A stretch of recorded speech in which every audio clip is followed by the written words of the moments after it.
قال الله تعالى: أعوذ بالله من الشيطان الرجيم.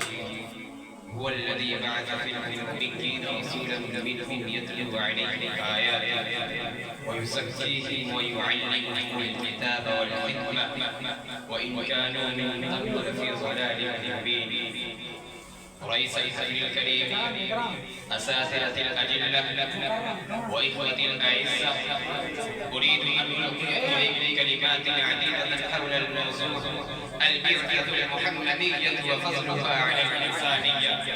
أيها المستمعون الكرام، هذه هي الحقيقة التي لا تنكر أن البعثة المحمدية هي بعثة قيامة الروح وولادة الحرية ونشور الخلق وتطهير النفس وتعمير الدنيا وتقدير الحق للإنسان، وهي تبعث فينا فرحا وسرورا وبهجة ونشاطا وتملأ صدورنا فوق روحانية وعاطفة قوية جياشة بمآثرها وصنائعها، ولكن فضلها وشرفها لا يبدو إلا إذا استعرضنا ما قبلها وما حولها من التاريخ والأحوال.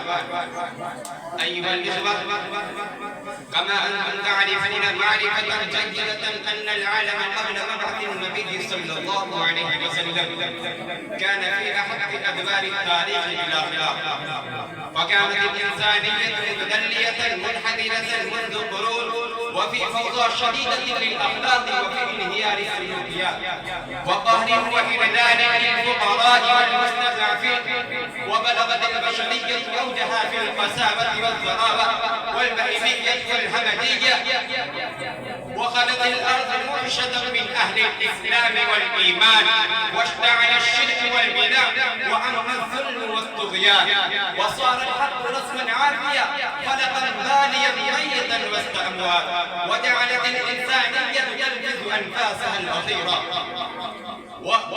وكانت البشرية ترسب في قيود لا قانونية وسيطرة الطغاة على الجماعة، فصاحت الإنسانية صيحة وزجت الأرض جدة وانسكبت السماء دموع الدم على ظهور الهلاك والدماء والازدهاد وفساد الأخلاق في الأرض.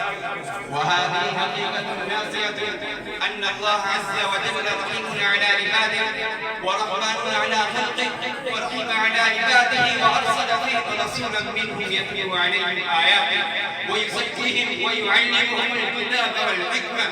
بعث الرسول الكريم رحمة للعالمين، كما قال: وما أرسلناك إلا رحمة للعالمين.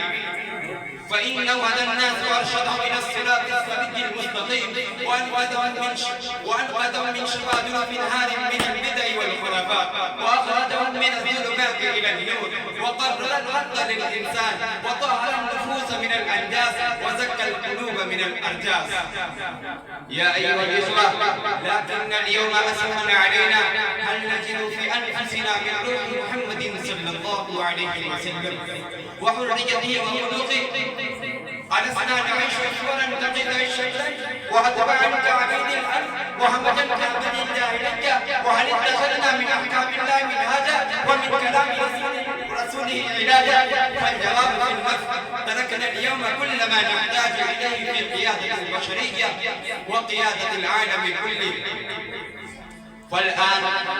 فالآن يجب علينا جميعا أيها الإخوة أن نتمسك برسالة محمد صلى الله عليه وسلم ونعز هديه بالنواجذ ونعمل بها بكل نشاط وحماس ابتغاء لمرضات الله، ونستلم رسوم الجاهلية ونهجر البدعات والخرافات والخزعبلات، ونبتعد عن الأعمال الشركية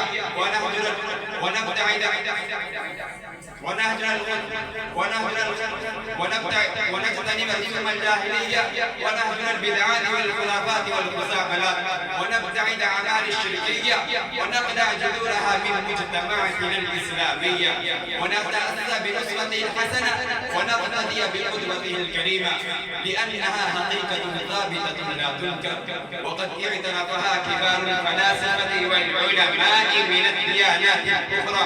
إذا فلا بد لنا من أن لا نغيب عنها طيب أنفنا، لأنها حقيقة، لأن الله عز وجل قال في القرآن الكريم: لقد كان لكم في رسول الله أسوة حسنة لمن كان يرجو الله واليوم الآخر. واكتفي بهذه الكلمات، والسلام عليكم ورحمة الله وبركاته.